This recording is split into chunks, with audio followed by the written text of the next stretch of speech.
Mes talons claquent contre le marbre poli du hall de mon immeuble, résonnant dans le vide d'un mardi soir.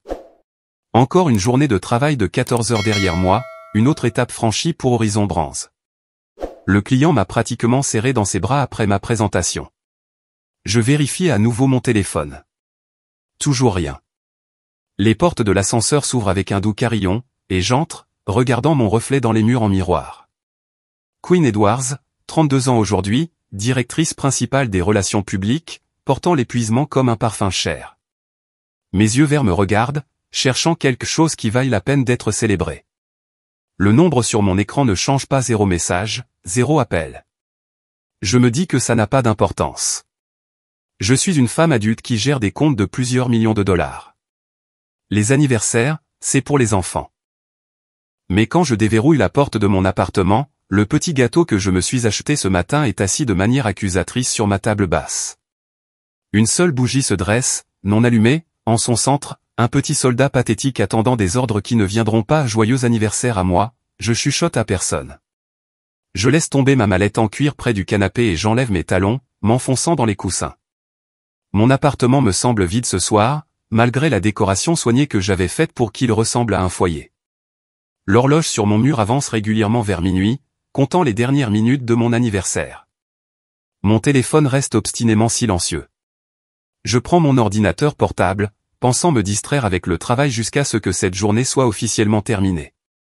Peut-être vérifier cette proposition une dernière fois. Mais au lieu de cela, mes doigts me trahissent, ouvrant Facebook. La première publication me fiche sur place. Il y a mon frère, Miles, un verre de champagne levé bien haut, entouré de visages souriants. Derrière lui est suspendue une bannière, « Félicitations pour ta promotion ». Le bras de mon père est drapé autour de son épaule, la fierté rayonnant de son visage. Ma mère se tient de l'autre côté, rayonnante devant son fils. L'horodatage indique que les photos ont été publiées il y a 4 heures. Mon anniversaire. Je fais défiler vers le bas. Chaque image est une nouvelle blessure. Des dizaines de photos. Toute la famille élargie est là, tante, oncle, cousin que je n'ai pas vu depuis des années. Tous réunis autour de Miles, pour célébrer. Les commentaires nagent devant mes yeux. Si fier de notre superstar, a écrit mon père. L'héritage de la famille Edwards continue, a ajouté ma mère. Ma main tremble alors que je pose l'ordinateur portable. Ils n'ont pas oublié mon anniversaire. Ils ont choisi de célébrer autre chose à la place. Encore une fois. Le souvenir refait surface sans y être invité.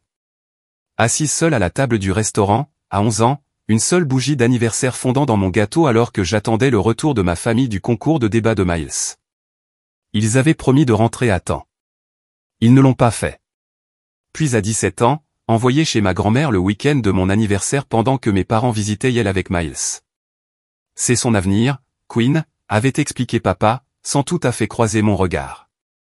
Mon diplôme universitaire, éclipsé par l'annonce des fiançailles de Miles lors de ce qui était censé être mon dîner de célébration. La conversation est rapidement passée de mes honneurs summa cum laude au lieu de mariage et aux listes d'invités. Le mois dernier encore, mon père a rejeté la campagne Horizon qui a augmenté les revenus des clients de 41%. Ce n'est que de la publicité, Queen, avait-il dit en regardant sa montre. Ce n'est pas comme le travail de Miles dans la finance. Ça, c'est un véritable impact. Je prends mon téléphone et je fais défiler mes contacts. Les noms de famille se brouillent, des gens qui n'ont jamais appelé une seule fois pour me poser des questions sur mes réussites, mes difficultés, ma vie. Une notification de mail apparaît sur mon écran. Je l'ouvre machinalement, puis je cligne des yeux en lisant le message. Ma prime de performance pour la campagne Horizon, 82 000 $. Mon téléphone sonne, me surprenant.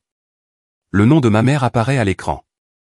Pendant un instant insensé, l'espoir palpite dans ma poitrine. Allô, je réponds, détestant l'empressement dans ma voix. Queen, ma chérie.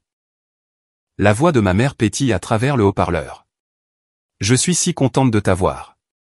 Écoute, nous prévoyons quelque chose pour l'anniversaire de Miles et Jessica le mois prochain, et j'espérais que tu pourrais nous aider. Rien de majeur, juste t'occuper du traiteur et peut-être des décorations. Tu es si doué pour ce genre de choses. L'horloge sonne minuit. Mon anniversaire est officiellement terminé. Maman, dis-je, la voix tremblante. Aujourd'hui, c'était mon anniversaire. Une pause. Oh, elle semble sincèrement surprise. Oh, ma chérie, avec la grande promotion de Miles, ça nous est tout simplement sorti de l'esprit. Ça leur est sorti de l'esprit. Comme toujours. Je regarde l'email toujours ouvert sur mon ordinateur portable. 82 000 $, plus d'argent que je n'en ai jamais eu d'un coup. Quelque chose change en moi, comme des plaques tectoniques glissant dans une nouvelle formation. Ma voix se stabilise. Ne t'en fais pas, maman, dis-je, les mots venant d'un endroit nouveau et inconnu. Je comprends ce qui est important pour cette famille. Et pour la première fois de ma vie, je comprends vraiment. 4 jours plus tard, au travail, mes doigts planent au-dessus du clavier, figés d'incrédulité. Le groupe de discussion dont je ne fais pas partie, mais grâce à l'invitation accidentelle de maman, j'y suis entré. Des fils de discussion s'étalaient sur mon écran comme une scène de crime, chaque message plus accablant que le précédent. Quinn devrait contribuer de manière significative au cadeau d'anniversaire de Miles, a écrit mon père. Au moins 20 000 $. La réponse de ma mère apparaît en dessous. Elle vient de recevoir cette prime, il est temps qu'elle soutienne la famille pour une fois. Et voilà. Mon nom, orthographié est Quinn, dans le fil de discussion familiale. Un N, au lieu de 2. Ma propre mère ne sait même pas épeler mon nom correctement. Je me penche en arrière sur ma chaise de bureau, le cuir grinçant sous moi. La ligne d'horizon de Chicago s'étend au-delà de ma fenêtre, les bâtiments scintillant sous le soleil de l'après-midi. À l'intérieur de la salle de conférence aux parois de verre d'horizon PR, je suis censé préparer la réunion client de demain. Au lieu de cela, je découvre à quel point je compte peu pour les personnes qui devraient le plus s'en soucier. Mon téléphone vibre. Jennifer passe la tête par ma porte, ses boucles sombres rebondissant alors qu'elle entre. « Ton frère est sur la ligne 2, dit-elle, puis elle plisse les yeux en voyant mon expression. « Tout va bien ?» Miles a utilisé nos contacts chez Regentech, dis-je en tournant mon ordinateur portable vers elle. Il a entraîné leur directeur marketing dans une réunion pour sa société d'investissement, sans me le demander. Jennifer parcourt les emails, son froncement de sourcils s'accentuant. C'est la 3e fois qu'il fait ça. Et ton père pense que tu devrais lui donner 20 000 $ pour une fête d'anniversaire? Elle laisse échapper un léger sifflement. C'est n'importe quoi, Quinn. Apparemment, il est temps que je soutienne la famille pour une fois, dis-je. Les mots amers sur ma langue. Qu'est-ce qu'ils ont fait pour toi dernièrement, exactement, demande Jennifer, se perchant sur le bord de mon bureau. Sa franchise est la raison pour laquelle nous sommes amis depuis le jour de l'orientation il y a 5 ans. La question reste en suspens alors que le téléphone de mon bureau continue de clignoter. Miles, attendant que je décroche, veut probablement un autre contact, une autre faveur. Ta prime était bien méritée, poursuit Jennifer. Laurence ne l'aurait pas approuvé autrement. Comme s'il était convoqué, mon patron apparaît dans l'embrasure de la porte. Laurence Chen, PDG d'Horizon PR, impeccable dans son costume anthracite malgré l'heure tardive. Quinn, les chiffres de la campagne Westfield viennent d'arriver, dit-il en faisant glisser un dossier sur mon bureau. Une augmentation de 41% de leur chiffre d'affaires trimestriel. Le conseil d'administration est ravi. Son sourire atteint ses yeux. C'est pourquoi je me suis battu pour ta prime. Tu as mérité chaque centime. Après son départ, Jennifer me serre l'épaule. Tu vois, au moins quelqu'un t'apprécie. Je réponds enfin à l'appel de Miles, en gardant ma voix professionnelle malgré la colère qui couve sous ma peau. Il a besoin du directeur marketing de Regentech à son dîner demain. Client potentiel important. La famille s'entraide. Je verrai ce que je peux faire, dis-je. Sans m'engager. Ce soir-là, je m'arrête à l'appartement de Madame Bennett au 3e étage. Elle ouvre la porte avec un sourire chaleureux qui plisse les coins de ses yeux, l'odeur de biscuits fraîchement cuits s'échappant de sa cuisine. Pile à l'heure, dit-elle en me faisant entrer. À 84 ans, Madame Bennett se déplace avec la détermination de quelqu'un de moitié moins âgé. Ces biscuits à l'avoine ne vont pas se manger tout seuls. Nous nous sommes assises à sa petite table de cuisine, la nappe à carreaux douce sous mes doigts.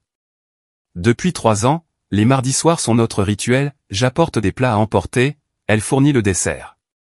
La famille que j'ai choisie plutôt que celle dans laquelle je suis né. Tu as l'air troublé, observe-t-elle en rapprochant l'assiette de biscuits. Je lui parle des emails, de Miles utilisant mes contacts, des 20 000 $ qu'ils attendent que je contribue. Et ils ont mal orthographié mon nom, finis-je, entendant la blessure enfantine dans ma voix. La main de Madame Bennett recouvre la mienne. Certains parents ne voient jamais clairement leurs enfants, trop occupés à regarder leur propre reflet.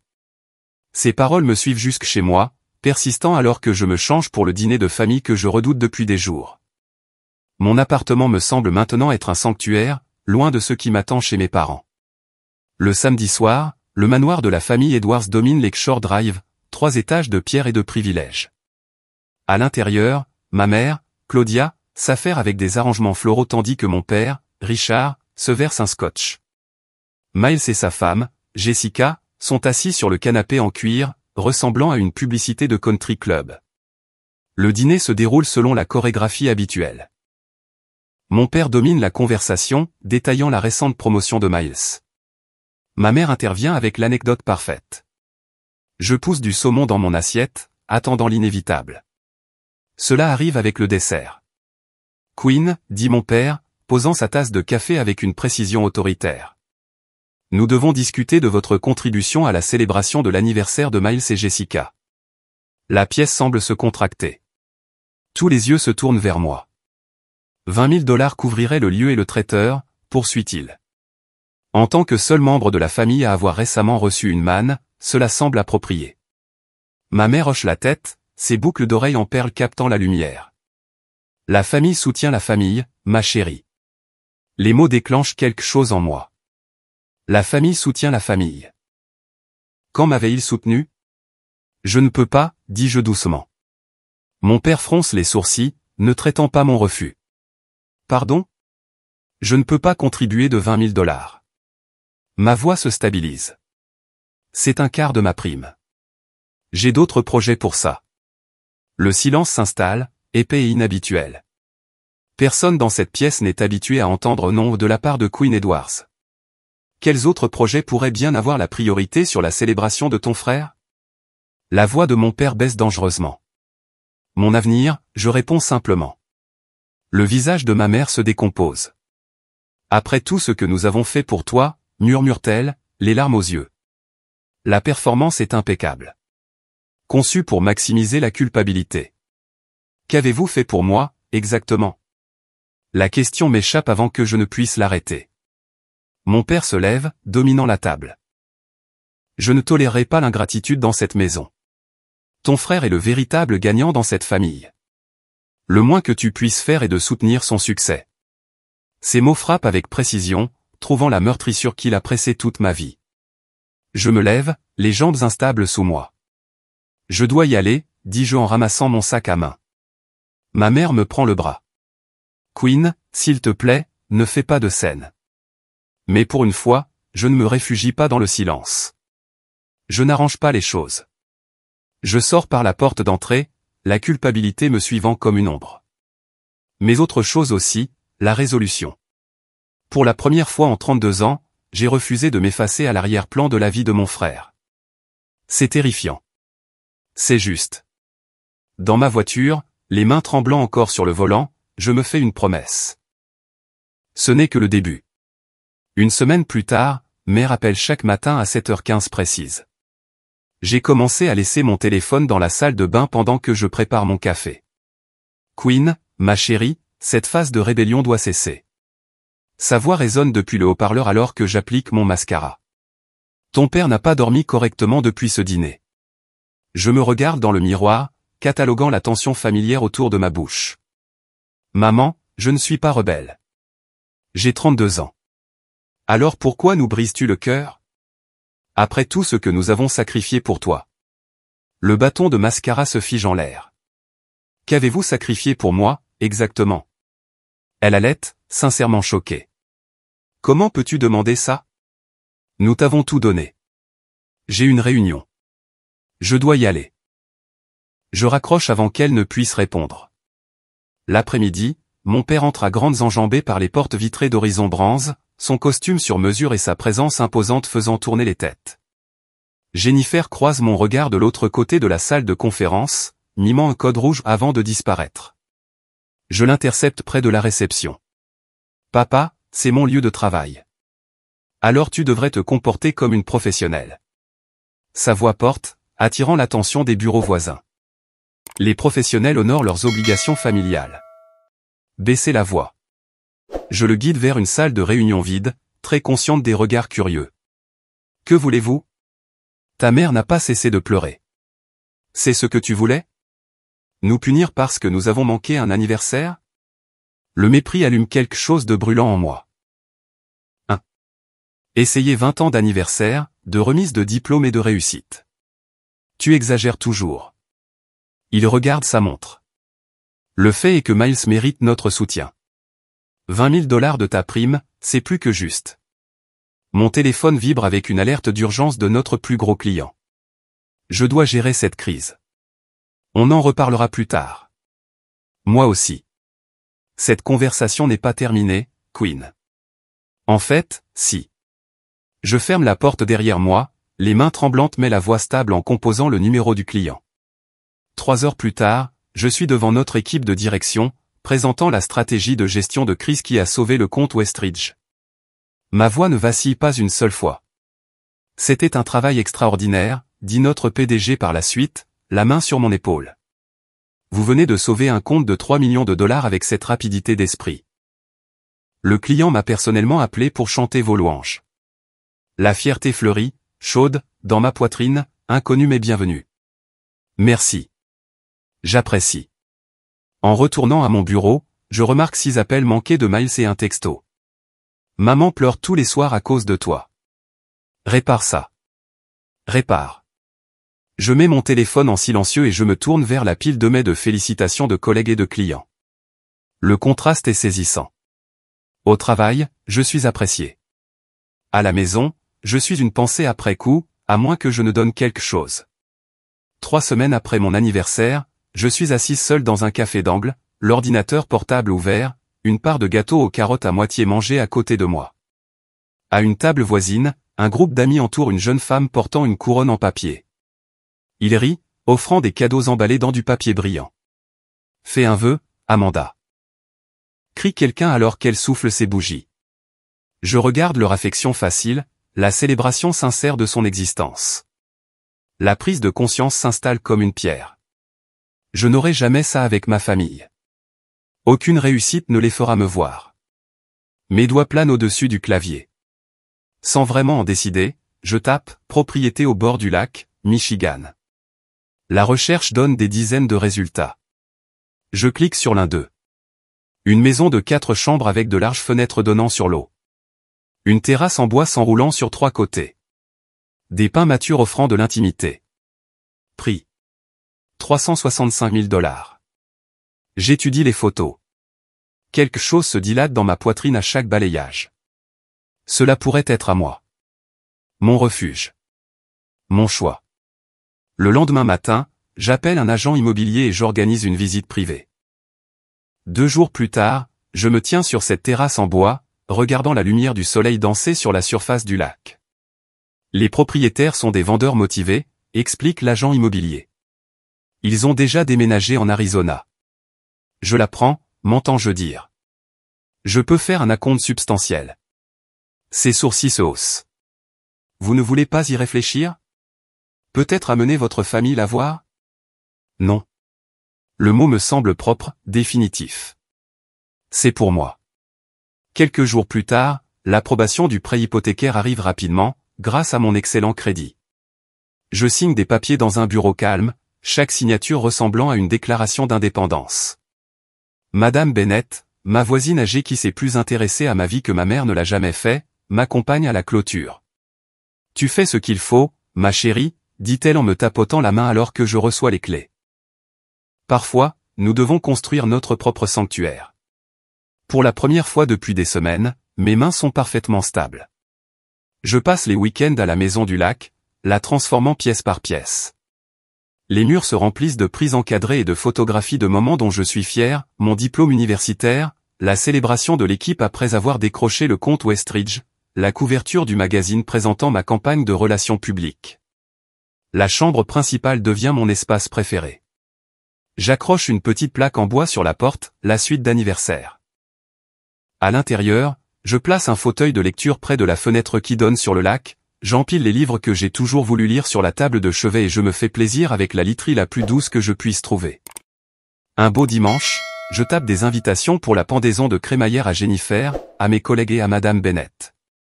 Mon doigt hésite sur mes contacts familiaux, toute une vie de conditionnement m'incitant à les inclure. Au lieu de cela, j'appuie sur envoyer, uniquement à ceux qui ont célébré mes succès, qui me voient clairement. L'action semble petite mais capitale, comme la première pierre d'une fondation de limites que je ne fais que commencer à construire. Ce soir-là, je suis assise sur ma terrasse, regardant les étoiles se refléter sur l'eau sombre, le téléphone délibérément laissé à l'intérieur. Pour la première fois de ma vie d'adulte, je me sens puissante. Pas seulement réussie ou accomplie, mais puissante de la manière qui vient du fait de se choisir quand personne d'autre ne le fera. Demain, les appels continueront, les culpabilisations s'intensifieront. Mais ici, dans cet espace qui n'appartient qu'à moi, leur voix commence enfin à s'estomper. Le dimanche, mon pouce hésite sur le bouton « Publier ». 3 profondes inspirations. Puis, j'appuie. La photo n'est pas particulièrement spéciale, juste moi sur la nouvelle terrasse en cèdre, pieds nus avec un verre de pinot noir, le lac Michigan s'étendant bleu et sans fin derrière moi. Ce qui compte, c'est la légende « Week-end dans ma nouvelle maison au bord du lac ». Cadeau d'anniversaire à moi-même.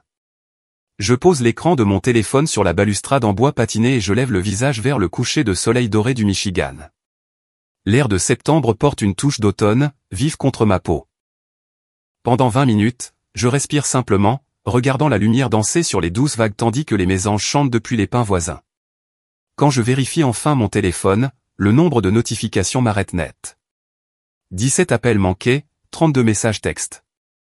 Ma mère a appelé 8 fois en 15 minutes. Je mets la sonnerie en silencieux et je glisse le téléphone dans la poche de mon jean. Pas aujourd'hui. Au lieu de cela, je m'installe dans le fauteuil Adirondack que j'ai assemblé moi-même hier après avoir écrit les invitations et je regarde le soleil descendre plus bas, peignant l'eau de nuances d'ambre et de rose. La maison du lac est immense, 4 chambres, une cuisine ouverte, une cheminée en pierre mais chaque centimètre carré m'appartient. Chaque décision, de la peinture extérieure vers sauge au poignet de porte en laiton vintage, reflète les choix que j'ai faits sans chercher l'approbation de personne. Mon téléphone vibre à nouveau, persistant comme une guêpe. Quand je jette un coup d'œil à l'écran, le commentaire de Jennifer apparaît. Tu mérites ça et plus encore. J'ai hâte de le voir en personne. Lundi matin, au travail, 6 messages vocaux de ma mère, chacun progressivement plus frénétique que le précédent. Queen, rappelle-moi immédiatement. Où as-tu trouvé l'argent pour une maison? Ton père veut savoir. C'est un comportement complètement irresponsable. Appelle-nous. Les gens posent des questions auxquelles nous ne pouvons pas répondre. Comment penses-tu que cela nous fait paraître? Ton frère se rend à ton travail en ce moment. Tu ferais mieux d'y être. Le dernier message arrive à 10 heures. Il y a une réunion de famille d'urgence demain soir. Nous attendons ta présence. Ne rends pas les choses pires qu'elles ne le sont déjà. Je les supprime tous et je prépare des crêpes aux myrtilles dans ma nouvelle cuisine. L'après-midi, j'ai accroché des rideaux dans la chambre principale et j'ai assemblé les meubles de patio lorsque mon téléphone professionnel sonne. C'est Jennifer. Ton frère est passé au bureau pour te chercher, dit-elle sans préambule. Il avait l'air assez secoué quand je lui ai dit que tu avais pris la semaine de congé.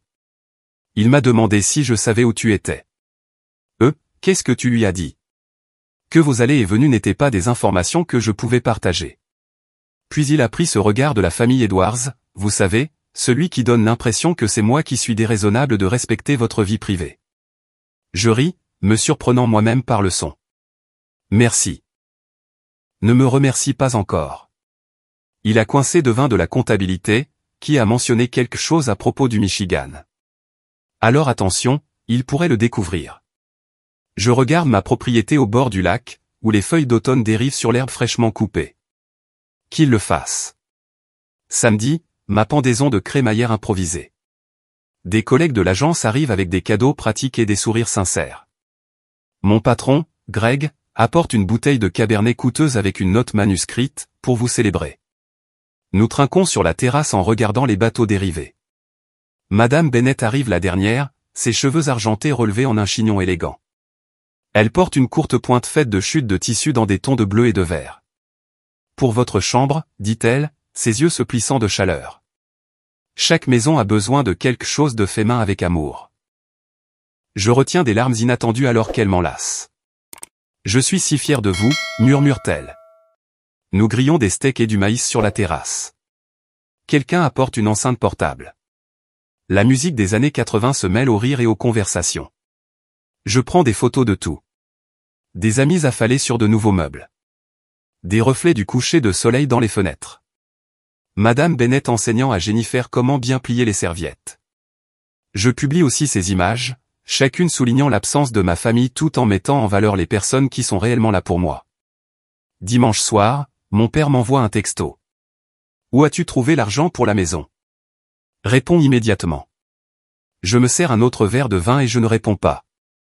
Le lundi, je suis revenu au travail, et le réseau de commérage familial était pleinement activé. Ma cousine, Hélène, appelle, la voix basse avec une inquiétude calculée. Tout le monde parle de votre maison au bord du lac, dit-elle. Tante Claudia est hors d'elle. Oncle Richard voulait organiser une réunion de famille, mais vous n'étiez pas là. J'étais occupé à accrocher des étagères, je réponds, surprise de mon propre calme. Queen, elle fait une pause dramatique. Les gens disent des choses. Quelles choses? Que vous avez caché de l'argent. Que vous faites une sorte de dépression nerveuse. Que tout cela est dû au fait que vous êtes jalouse du succès de Miles. Je ris alors, un vrai rire qui monte de quelque part de nouveau en moi. Ça ressemble exactement à quelque chose que ma famille dirait. L'appel qui arrive finalement jeudi soir est de ma mère. Je réponds à la 4e sonnerie, m'installant sur ma balancelle. Queen Elizabeth Edwards, commence-t-elle, la voix tendue de fureur contenue. Ça a assez duré. Les Peterson, les Carson, même le révérend Wallace a posé des questions sur votre situation. Ma situation? Ce comportement qui cherche à attirer l'attention. Acheter une maison sans consulter la famille. Publier ses photos. Les gens posent des questions. Je me balance doucement, regardant un héron planer sur l'eau. Quelle question? Sa voix baisse jusqu'à un murmure. Pourquoi tu aurais besoin de t'acheter un cadeau d'anniversaire? Pourquoi nous n'étions pas là pour t'aider à fêter ça? Ça crée une situation très inconfortable pour cette famille. Comme c'est intéressant. Je garde ma voix légère. C'est presque comme si les actions avaient des conséquences. Nous devons arranger ça. Sa voix se durcit avec détermination. J'organise un dîner de famille dimanche soir. Votre père et moi expliquerons que tout cela n'était qu'un malentendu. Que nous vous avons toujours soutenu. L'ancienne Queen aurait immédiatement accepté. Désespérée d'arranger les choses. Mais cette Queen n'habite plus ici. Je suis disponible mardi de la semaine prochaine, dis-je à la place. 7 heures. Et j'apporterai les albums photos. Quels albums photos? Je souris au téléphone. Ceux que je garde depuis que j'ai 11 ans. Documentant tout. Documentant. Pour une fois, ma mère n'a rien à dire. Le mardi de la semaine suivante, les marches de granit du manoir de mes parents s'étendent devant moi comme une allée de palais de justice. Je serre plus fort les 3 albums photos contre ma poitrine. Mes jointures blanchissent autour de leur bord. Le soleil du soir projette de longues ombres sur la pelouse manucurée. Des ombres qui semblent m'atteindre. Essayant de me ramener dans de vieux schémas. Je sonne à la porte au lieu d'utiliser ma clé. Ce soir, je ne suis pas de la famille. Je suis un procureur avec des preuves. La lourde porte en chêne s'ouvre. Papa est là. Ses 6 pieds 2 pouces encadrés dans l'embrasure de la porte. Ses cheveux argentés parfaitement peignés malgré l'heure. Ses yeux se posent sur les albums dans mes bras, puis sur mon visage. Tu es en retard, dit-il, se détournant sans attendre de réponse. Pas de câlin. Pas de sourire. Juste une critique. Je le suis dans le hall où maman attend, des mouchoirs déjà serrés dans sa main. Ses yeux sont cerclés de rouge, le maquillage soigneusement appliqué pour donner l'impression qu'elle a pleuré sans pour autant ruiner son apparence. Queen. Sa voix se brise de façon dramatique. Nous étions si inquiets. Je ne réponds pas. Le scénario est trop familier, ses larmes, ma culpabilité, ma reddition éventuelle. Pas ce soir. Miles sort du salon, un verre à la main. Il s'arrête en me voyant, son expression passant d'une confiance décontractée à quelque chose d'incertain. Je me redresse, soutenant son regard jusqu'à ce qu'il détourne le sien le premier. Le dîner refroidit, dit maman en se dirigeant vers la salle à manger. La table est dressée avec la belle porcelaine, des bougies scintillant dans des chandeliers en argent sterling, une offrande de paix, ou un pot de vin. Je pose les albums photos sur le buffet et je prends ma place habituelle en face de Miles, en diagonale de la tête de la table où papa règne. Ta mère a préparé ton plat préféré, dit papa, se servant le premier comme toujours, du bœuf Wellington. Ce n'est plus mon plat préféré depuis le lycée. Miles le préfère. Allons droit au but, dis-je, laissant mon assiette vide. Je sais pourquoi vous avez organisé ce dîner. Maman pose sa fourchette avec un soupir théâtral. Queen, ma chérie, nous sommes simplement inquiets de tes décisions impulsives. Acheter cette maison au bord du lac sans nous consulter? Papa intervient, son couteau tranchant sa viande avec une précision chirurgicale. Cela nuit à l'image de la famille. Des dépenses inconsidérées, une mauvaise planification financière. C'était l'argent de ma prime, dis-je doucement. De l'argent qui aurait pu être investi correctement, poursuit-il comme si je n'avais pas parlé, ou contribué à quelque chose de significatif pour la famille. Miles s'éclaircit la gorge. Queen, personne ne dit que tu ne peux pas avoir de belles choses, mais peut-être que la vendre maintiendrait la paix dans la famille. Maman pleure tous les soirs. Maman se tamponne les yeux qui restent étrangement secs. Tu brises le cœur de ta mère, murmure-t-elle. Je repousse ma chaise et je me dirige vers le buffet. L'album me semble lourd dans mes mains alors que je reviens, le posant au centre de la table. J'ai apporté quelque chose que je pensais que vous devriez voir. La bouche de papa se crispe. Nous n'avons pas le temps pour les albums de souvenirs. Prenez le temps. Ma voix ne vacille pas. J'ouvre le premier album, des pages de Miles en chapeau de fête, Miles soufflant des bougies, Miles entouré de tours de cadeaux. De 6 à 25 ans, chaque anniversaire documenté par une photographie professionnelle. Tourne à la page 16, dis-je à Miles. Il hésite, puis tourne la page. Une photo de son 18e anniversaire. Une voiture avec un énorme nœud. Papa lui remettant les clés. Maman pleurant des larmes de joie sincère. Je fais glisser le deuxième album vers l'avant. Celui-ci est à moi. Maman l'attrape la première. Ses doigts tremblent légèrement alors qu'elle l'ouvre. Des pages vides la regardent. Quelques photos éparses, moi seul avec des cupcakes achetés en magasin. Une de Madame Bennett me serrant dans ses bras pour mes 30 ans. Rien d'autre. Il n'y avait rien à y mettre, j'explique. Pour mon 21e anniversaire, vous étiez à la fête de fiançailles de Miles. Vous vous souvenez? Miles tressaille. J'ouvre le troisième album sans attendre de réponse. Vacances en famille? Disney World, le Grand Canyon, des tournées européennes. Je ne suis pas dedans parce que je n'y étais pas, dis-je. On m'a laissé avec grand-mère, ou au camp d'été, où on m'a dit qu'il n'y avait pas assez d'argent pour que tout le monde y aille. Papa se lève brusquement, sa chaise raclant contre le parquet. À quoi rime ce mélodrame, Queen? Tu as toujours été la difficile. Le but, ce sont les preuves. Vient ensuite un tableur, imprimé et surligné. Ceci retrace les dépenses familiales. Miles contre moi. Frais de scolarité. Cadeaux d'anniversaire. Acompte pour les voitures. Voyage en famille. Les chiffres parlent d'eux-mêmes. Des milliers pour Miles, des centaines pour moi. Et ça, dis-je en sortant une page de journal intime usé, c'est de quand j'avais 9 ans. Je lis à voix haute, peut-être que l'année prochaine, ils se souviendront de mon anniversaire sans que grand-mère n'appelle pour le leur rappeler. Finalement, je produis une photographie. Dîner de Noël, il y a 3 ans. Une chaise vide à table, un couvert avec mon nom sur une carte. J'étais à Chicago, je travaillais. Vous saviez que je ne pouvais pas venir, mais vous avez quand même mis une place, vous avez pris cette photo et vous me l'avez envoyée avec « Tu nous as manqué ». Vous vouliez que je me sente coupable de ne pas être là. Mais j'ai été la seule à remarquer quelque chose. Je désigne la chaise. Regardez de plus près. Maman prend la photo en plissant les yeux. Ce n'est pas ma chaise habituelle, dis-je doucement. C'est là que s'assoient les invités. Même quand vous faites semblant que j'appartiens, je suis toujours une étrangère. Le silence s'étire entre nous, tendu comme un fil. Le visage de papa devient cramoisi. Que veux-tu de nous, Queen? Des excuses? D'accord. Nous avons favorisé Miles. Il a toujours été la priorité. Il perpétue le nom des Edwards, l'héritage des Edwards. Maman s'effondre, de vraies larmes maintenant. Nous ne voulions pas. C'est juste arrivé. Et puis c'est devenu une habitude, et...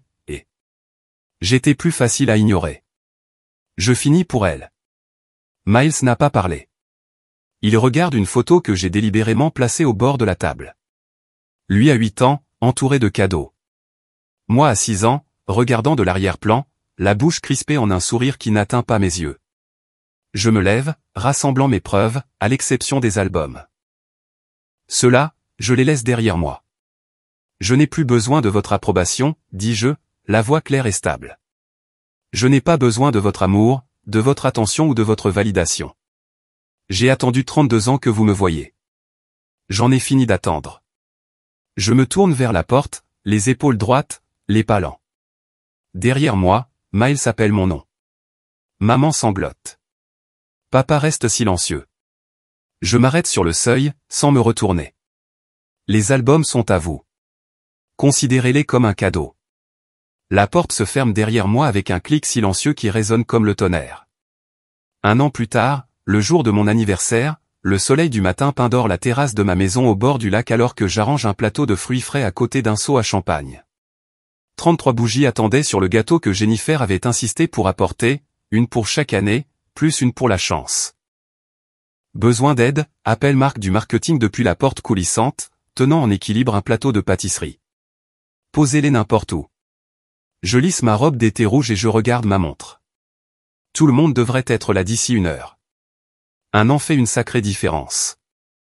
L'anniversaire dernier, j'étais assise seule dans mon appartement avec un gâteau acheté en magasin. Aujourd'hui, ma terrasse grouille de collègues et de nouveaux amis, tous là pour me fêter.